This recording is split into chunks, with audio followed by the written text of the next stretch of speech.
Welcome back to the World Championship Series, everybody. It's time for Game 2 of Group D. Joining me on the desk, as you can see, is In Control.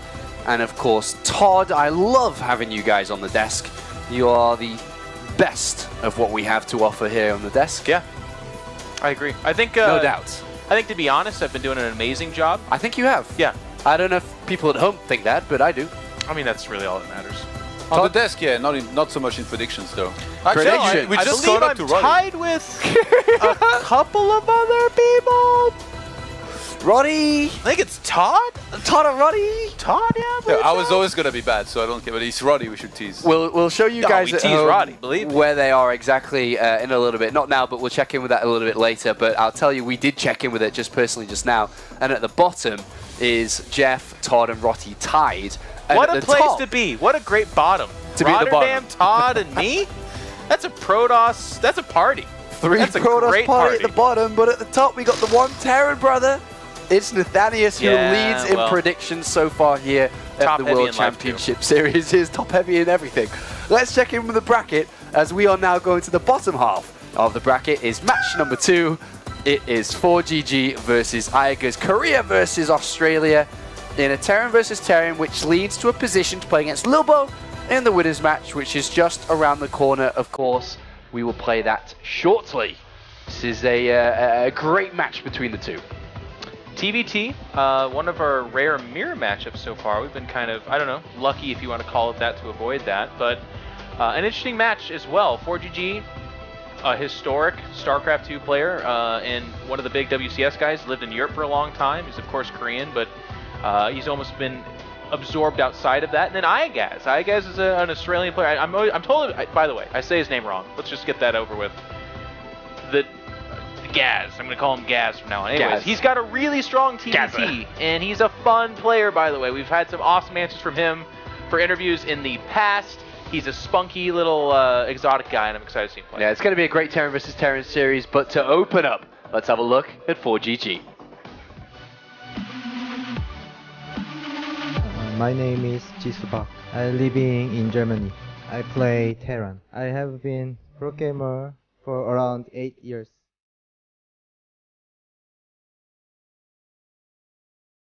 I'm different than other player. I think I have some timing push. Since Brood War.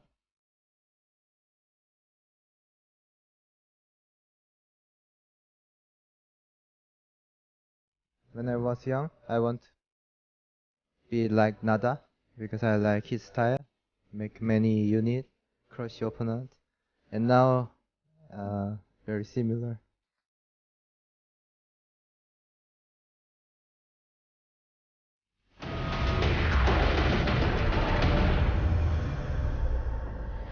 One of 3 players in Group D that is fighting for a chance to play at the global finals. He has to win it all. He has to be first place if he wants to go. And what a prize. What a prize to have. I kind of unofficially want to say, I believe he's put the word out that he is retiring at the end of this year. He has to do his military service or just move on with life. And that means that this guy who's been playing always since Brood War, which he said in his interview, needs and wants to go out with a bang. Get to that BlizzCon. Play for all the marbles and leave a mark on the world for yourself. And you can see, look at how many games he's played at WCS. Yeah. 4GG is someone who for a very long time has prided himself with his Terran versus Terran. We have always talked about it. He doesn't just play mech, he's always attacking everywhere, hitting the north, hitting the south, dropping some Hitting the hellbats. north, hitting the south. North and south. Yeah. I guess weakening his opponent's economy and at the same time macroing perfectly. That's his trademark play, and he's definitely going to want to look and try and do that here against Aigers. He's literally a monumental player. Is he a super favorite to advance out in first place from this group, or do you say he's...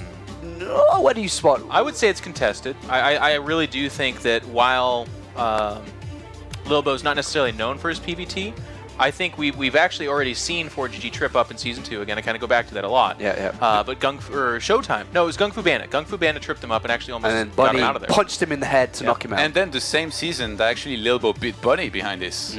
So, Also Jaedong, not to discount him. Like, we saw a little bit of a short sighting in that ZVP, but that's kind of traditionally been his weak spot. His ZVT has always been quite strong. All right, so it'll be good to see how well he does, because he goes up against the Australian, who's been getting better and better results for each season that goes by.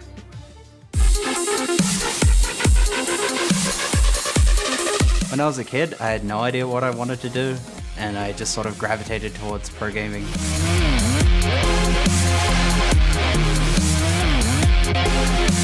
I play SE2 competitively because there are a bunch of Protosses out there who are satisfied with themselves, and I need to teach them a lesson. WCS is incredibly important, seeing as I live in Australia, which geographically is about 10,000 miles away from anything interesting esports-wise. So being able to compete here is incredible. When I hear Poland, the first thing that comes to my mind is ancestry. Zugai is a Polish name. My goal for the grand finals is going to be to at least make round of 8. I made round of 16 last season, and so I want to do better.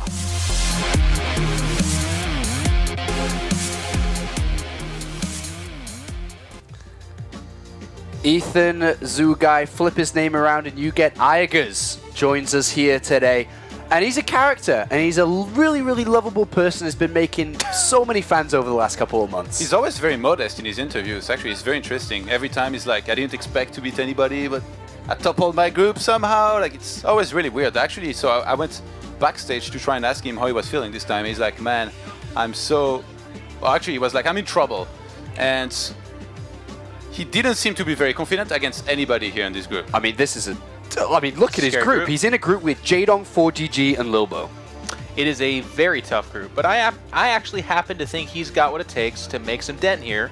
And we haven't had our upset just yet. Like, Lilbo over Jaedong is not a super big upset. And we're due an upset, so maybe this will be the one. But Iagers also has, I said it correctly, I think, has very good TVT himself. Is it on the 4GG level? We're about to find out, but certainly it's going to be tough because 4GG in the past has been a TVT sniper, so he's got his task at hand here. Yeah, let's take a quick look at the map pool, the map vetoes that are coming in for this best of 3 between these two players. Terran versus Terran can play 2 ways. Can play mech or it can play bio, and the maps for this are going to be Coda, Cactus Valley, and Iron Fortress. Big map in the middle there. 4-player map. We've seen this a couple times now, and in TVT that can make for some really fun games. A lot of Doom drops end up happening because the open side of your main base is facing kind of null area, so it's very easy to get in there with a drop. And then Iron Fortress is a very wide open map. If we do get to that third map, I've seen 4GG do this a bunch. A lot of Blue Flame Hellions, maybe some Viking playing like a single Raven. It's kind of a cool style. On that map, it could be very strong. What do you think about this map then? Oh, this map pool, sorry. I feel like it tells us that 4GG might want to play mech and Iagers just try and play bio and get some drops in on 4-players map, try and make a difference, out-expand 4GG. Coda is going to be tricky. I feel like Coda is going to be really hard for Iagers to win on. Why? Because it's a 2-players map. It's like the best mech map.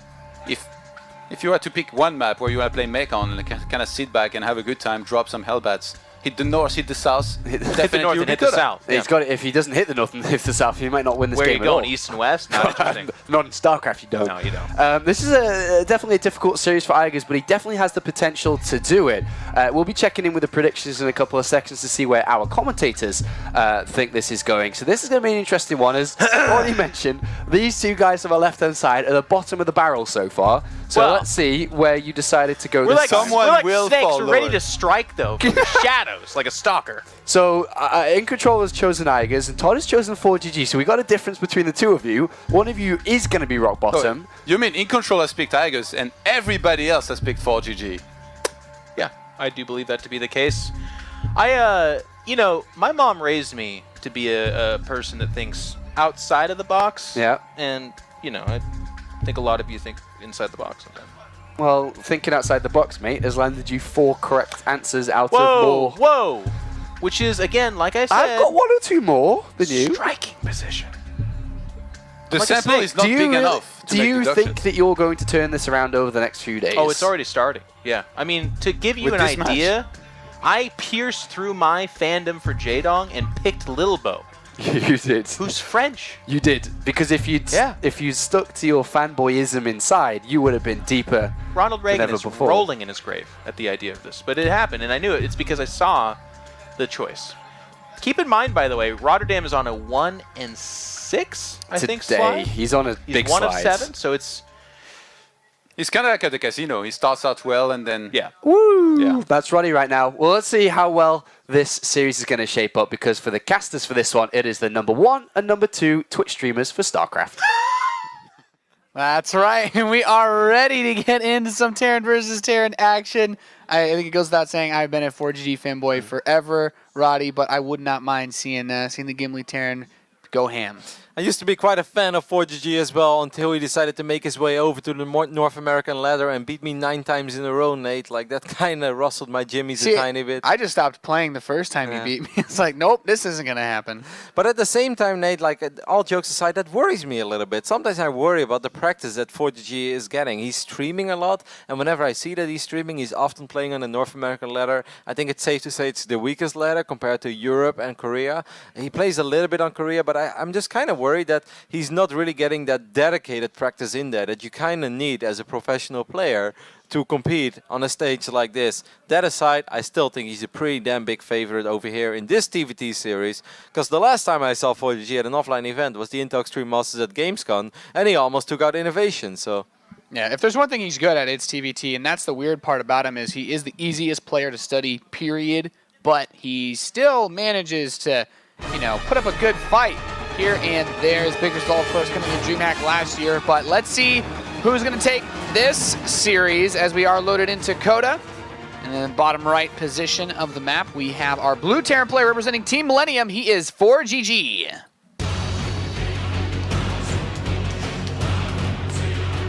And on the left top side of Coda, we have, of course, the man hailing from down under. He's representing Root Gaming. It is Aigis. He's getting the support. That Polish last name helps.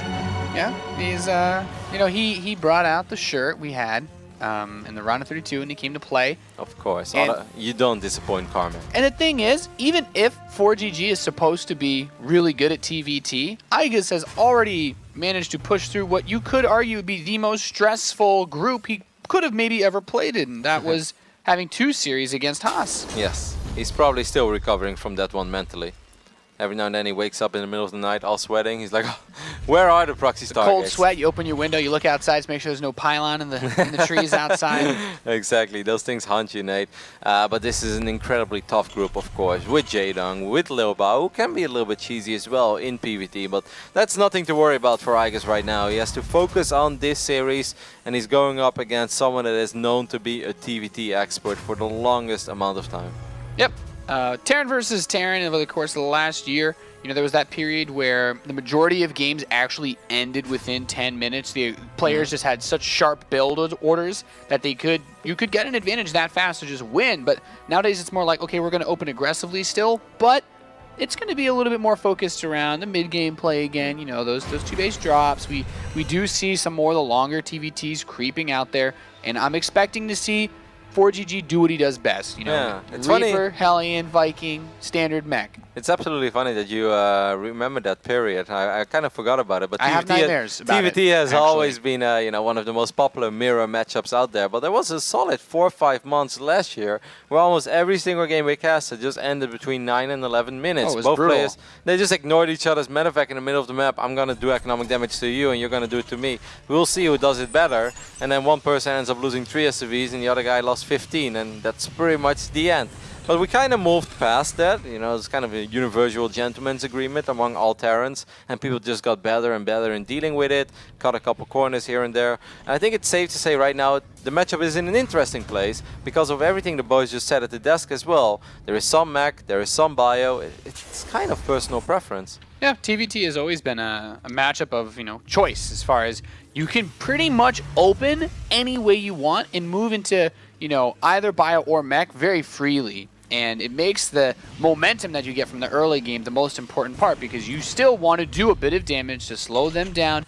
We see the build orders and openings shaping up and constantly varying, but most people always head towards the same thing. You want to get that bit of early map control and just have presence. But looking at this series, already 4GG if they both in an hop up interesting there, position. Yeah, there's only a single Reaper there. Oh, Aigis is paying attention on the money there. Small things like that do really matter. If he ends up losing that Reaper, this is becoming a very ugly early game immediately because then it's 2 Reapers against 2 Marines. So far, excellent control by 4GG, of course. Got an SCV, got a Marine, and hops out of there. But imagine if Igus isn't paying attention then, Yeah, Nate, and he loses that Reaper. Oh, that's where things get ugly really fast. Of course, the Reapers regenerate their health, so they have a lot of capability to just scale in terms of their value if they can pick off forces in the early phase of the game. But I also like that because of that, he built the command center on the high ground, so Igus didn't really make himself that vulnerable in his opening.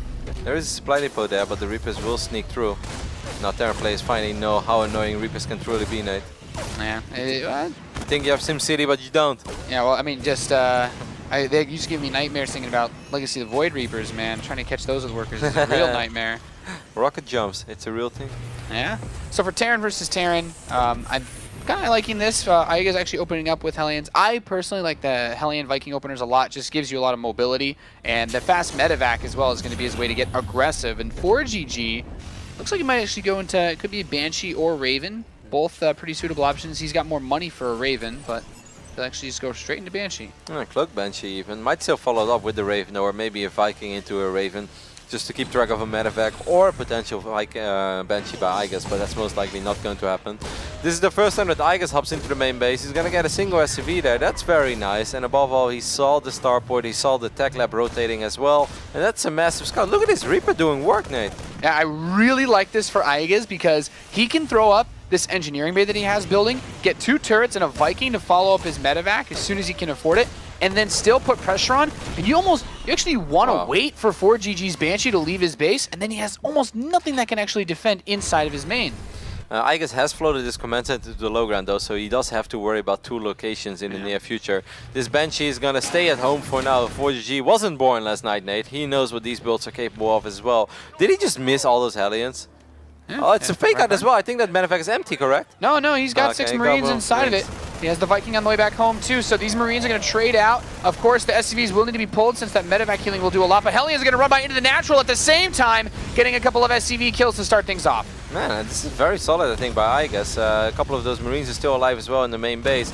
Banshee and the tank making their way over to the low ground, but Igus, the Australian Terran, I think this went pretty damn solid and created a 5-worker advantage for himself. Yeah, I do really like this quite a bit, especially since he has the Viking out now, and with those missile turrets, it's all about just being in a good position to make sure the Banshee doesn't hide just outside the range and pick off SCVs at the end of a mineral line. Now, I've seen a couple of TVTs from 4GG where often he takes a little bit of economic damage here and there, but then he marches across the map with 2 tanks just because he starts producing tanks so much quicker than most of his opponents. Is this something that Igus has to worry about right here and right now? Well, the Vikings are definitely going to help him hold that air control, but if he does push the front of the natural, it's a vulnerable point. I'll give you that, Kev. Especially since these 2 tanks are starting to squeeze out a little bit. These Hellions are in the medevac right now, so there's a good chance that Igus will once again do some serious economic damage over here. The SCVs line up, take out 1 Hellion, but eat a lot of shots from Hellion number 2. And this is really distracting because 4GG wants to try to do damage across the other side of the map. He's even moving his Marines across, but this medevac, with this, he can just micro and style on him for days because he has the Vikings, he's got the Raven coming out, and with air control, he can prevent the tanks from sieging up against him. I am still a tiny bit worried. SCV is being pulled once again. 4GG took a lot of economic damage over here, but he should be able to do a lot of economic damage in return. Yeah, he needs to. He's down 12 SCVs right now. He sieges very far away, Nate. In range of the command center, but not in range of the SCVs. I'm kind of surprised there. That's what the Marines are for. He's just trying to cut off the tank. If these Banshees get the tank, that would be so massive. 4GG really wants to get it. He gets a lot of shots off. No, it's so close. He kills the siege tank. Igus does not have a zoning tool to get rid of these forces. Man. His natural command center is going to die. Oh my god, he's not repairing it at all. Igus, you need to repair it ASAP, and he's going to be able to save it for now, but of course at the cost of a lot of SCVs. I think he might still lose it anyway. He's taken so much pummeling. A Banshee comes out for Igus, but not even pulled away in time. The Marines managed to pick it up. He gets a scan, and yeah, I guess it's nothing. There wasn't even cloak on there wasn't, I guess, high ground vision, I guess, is very important there. 4GG is just cleaning up over here, man. GG is called, and 4GG Skynet tells Igus right now, you can kill a couple SCVs, that's fine. I'ma kill everything that you have. I think that, you know, the way that plays out, if you just, it's really tricky because he's trying to micro to kill the Banshee, but he really needs to get SCVs to repair that tank. That tank is everything. What holds it together. Yep. Because also there was no more high ground vision for. Yeah, and he did so much damage on the other side of the map with that Hellion drop. Yeah, Like, he was up 16 workers. yeah, all he needs, and that's a scenario where it's okay for him to pull some SCVs onto the tanks and Marines to help defend against that, because he just needs to buy some time.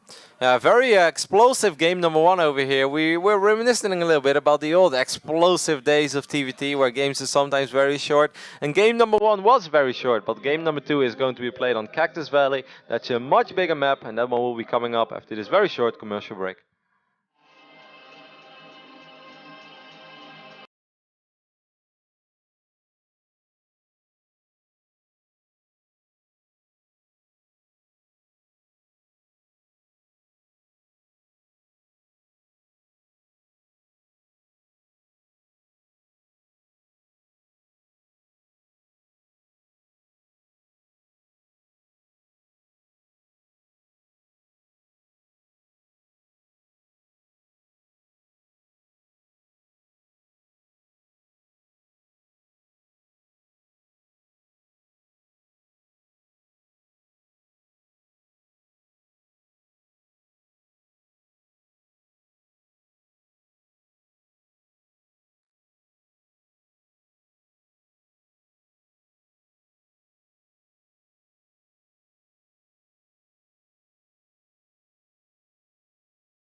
Welcome back, ladies and gentlemen, to the World Championship Series round of 16. This is Premier League, and 4GG is up 1-0 right now against Aigaz. Yeah, it's kind of unfair for Aigaz, right? Because he was doing pretty damn well in game number 1. But in the end, you look at it, it's like, ha, easy win for 4GG. You know, 12 minutes, clean victory. But that wasn't actually all that clean. 4GG was extremely committed to that push that he made across the map.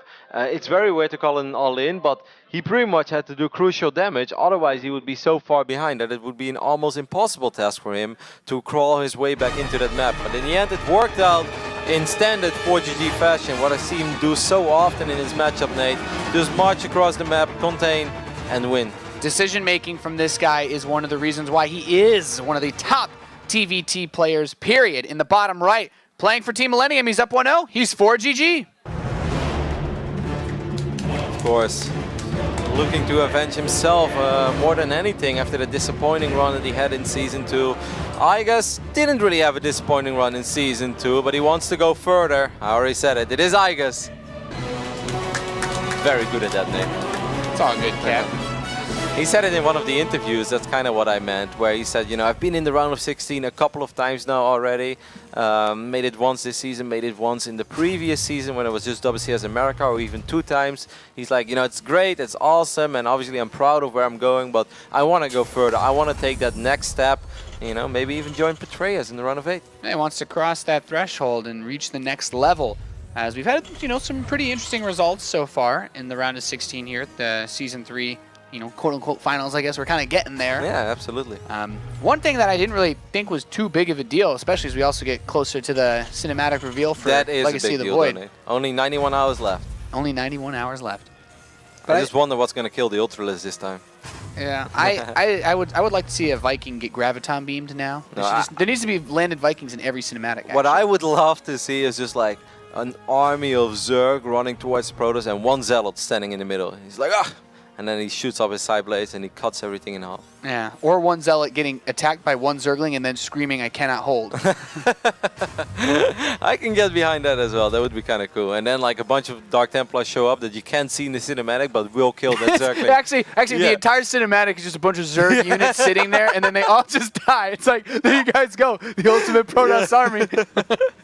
There's this run up to this force field that you can't actually see and slides them in half. You know, it's like when you put 3 Dark Templars in a hold position on the ramp, that's the most beautiful force field you ever see. the meat grinder force field. Just starts like this great, beautiful like rush of Zerg, and then it just hits a wall and all gets sliced in half. Yeah, definitely excited for it, man. The cinematic videos are always phenomenal. Either way, we are loaded into Cactus Valley as a second map in this TVT. Of course, the winner will move on to play against the French runner-up of Season 2, which is Leobao. We're spawning vertical, Nate. Talk to us. Cactus Valley, vertical position in a TVT? I mean, Cactus Valley is... This map will make the natural very difficult to defend for Aigas. He's opening up with a faster factory this game, so this Reaper can dance around a little bit since he doesn't have anything super fast to handle it just yet. But the position of his natural, if 4GG does any type of tank push, and actually really nice grabbing that SCV there, but any type of tank push, he can siege this low ground area outside the natural, and then it becomes really difficult for Aigas to defend because he has to go around the natural to do that to 4GG. This Reaper is in a little bit of trouble though, Nate. These Marines starting to corner it in, and this time this Reaper is going to fall immediately, so that's a very nice pickup for Aigas. I was about to say, Nate, I feel a little bit better about myself because every single time I run into 4GG, he kills 2 probes, and that's absolutely not supposed to happen, but for some reason it happens.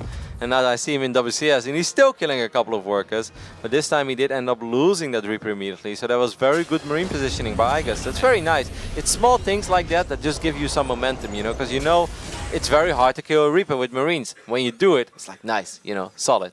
Yeah, he still needs to be careful though. The cool thing for 4GG is that despite the fact that he loses the Reaper, he still has all the information immediately, whereas Aigas did not quite get that as fast as he may have otherwise wanted. In fact, he hasn't seen the main base or natural of 4GG, period. His SCV just hit the last base in the southwest, so he knows, okay, you're in the bottom right. I have no idea what you're doing aside from the fact that you opened with a Reaper. What do you think? What is he going to do with the mine, Nate? Is he going to put it in a very cheeky position? I would like him to do that. The thing is, if you don't open with a super fast Viking, you can put the turrets, you build your 3 turrets normally, and then you put the mine to cover that area where your turret has vision but can't quite hit it. And that's kind of normally where the Banshee wants to go. It's like you look at the turrets like, all right, I see where the sweet spot is, and then suddenly you fly into a mine. And someone like 4GG would get a lot of practice like this playing so much on Europe over the last couple of years because Bunny is one of the best Terran players. When I watch his TVTs, he will find that spot. He'll have like 10 missile turrets, but don't worry, there's at least one spot he'll find that he will be able to kill a dozen SCVs in. The mine for now is just outside of the natural 4GG. He of course has the low ground already, so he has to defend 2 locations at once against his aggressive opening from Aigas. Aigas also already has his first tank on the way. So a single Marine is going to take the bait over here. He's taking one for the team. I actually really like that. The Banshee's going to show up. Cloak is just about done now, so can use this high ground position. Oh, Scan might be able to kill it now, actually. Scan should be able to kill it. Does he have energy, though, Nate? It doesn't look like it. There's 43 energy on one orbital, 34 on the other. She actually cannot attack the Banshee. Oh, man. Lost all his Marines, and this means this... Well, okay, well, just walked into range of the missile turret. There's another one. Scan should be enough now. Okay. Well done. He still killed a lot of Marines with that, and even forces this Viking to land in a cinematic style. But I mean, he's the head in workers, though. He has a much quicker command center.